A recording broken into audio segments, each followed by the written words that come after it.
Curriculum से हम benefits लेते हैं। तो basically there are 3 basic headings under scope of curriculum, which are program of studies, program of activities and program of guidance। यानी curriculum हमारे पास programme of studies से मुराद ये है कि करिकुलम हमें different subjects, different courses, different program offer करता है। उसमें हम जो है वो डिफरेंट डिग्रीज एक्वायर करते हैं। तो ये है प्रोग्राम ऑफ स्टडीज़, यानी मुख्तलिफ सब्जेक्ट्स, ठीक है, जैसे हिस्ट्री है, साइंस है, लैंग्वेज है, मैथ्स है, ये हम स्टडी करते हैं, पढ़ते हैं, समझते हैं। ये है प्रोग्राम ऑफ स्टडीज़। दूसरा है प्रोग्राम ऑफ एक्टिविटीज़। हमने पढ़ा था कि curriculum is sum of curricular and co-curricular activities. तो इसमें हम जो है टीचिंग लर्निंग प्रोसेस जो होता है वो भी के कंपोनेंट पार्ट है किसका, करिकुलम का। तो हम कहेंगे कि करिकुलम में सम ऑफ एक्टिविटीज़ भी होती हैं। सम ऑफ एक्टिविटीज़ से मुराद करिकुलर एंड को करिकुलर, यानी teaching and non teaching activities, वो सारी भी जो स्कूल के अंदर हो रही होती हैं, कॉलेज यूनिवर्सिटी के अंदर, तो वो भी एक करिकुलम के अंडर आती हैं। और तीसरे नंबर पे है करिकुलम प्रोवाइड गाइडेंस, यानी ये एक प्रोग्राम ऑफ गाइडेंस भी है। अपने पर्सनल प्रॉब्लम के solution, educational, vocational, social problem के सलूशन के लिए करिकुलम हमें क्या करता है, एक गाइडेंस भी मुहैया करता है। करिकुलम हमें गाइडेंस भी प्रोवाइड करता है। helping students to solve personal, educational, vocational problems. So it is necessary to guidance program in curriculum, यानी करिकुलम हमें हमारे personal, social, educational, vocational problems के सलूशन भी प्रोवाइड करता है। तो ये 3 जो है ना हेडिंग्स हैं बेसिकली स्कोप ऑफ करिकुलम के अंदर।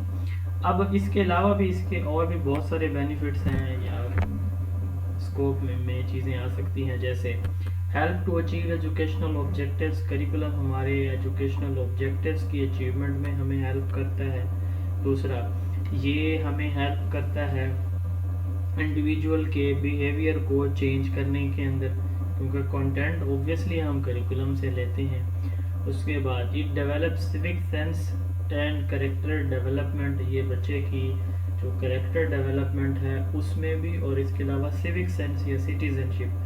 एक मुल्क का जो शहरी होता है ना, उसके कुछ हुकूक होते हैं, कुछ फ़राइज़ भी होते हैं। अब जो फ़राइज़ होते हैं ना जी, जैसे फ़राइज़ में मतलब कि जैसे हम रोड पे जा रहे हैं तो ट्रैफिक रूल्स की वायलेशन नहीं करनी, हमने जो है वो दूसरों का ख्याल करना है, अपनी पड़ोसियों का ख्याल करना है।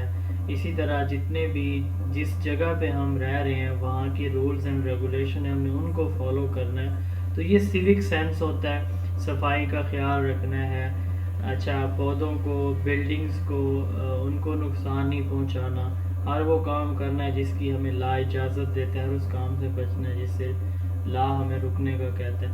तो ये सारी जो है ना वो सिविक सेंस कहलाता है। तो ये भी हमें करिकुलम से मिलता है। उसके बाद it reflects the trends in education.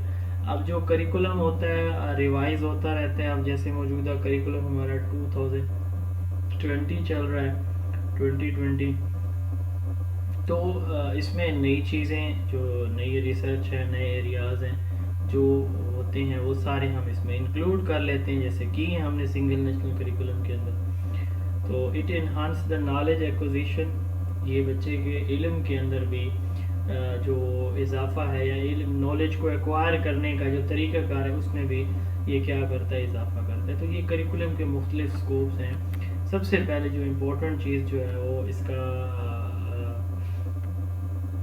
Educational AIIMS को हम जो है वो करिकुलम के थ्रू क्या करते हैं, अटेन करते हैं, अचीव करते हैं। अब करिकुलम के बारे में 2 मुख्तलिफ किस्म के पॉइंट ऑफ व्यूज़ हैं। पहले ये समझा जाता था 20वीं सदी के शुरू तक, ठीक है, पिछली सदी के शुरू तक ये समझा जाता था कि करिकुलम एक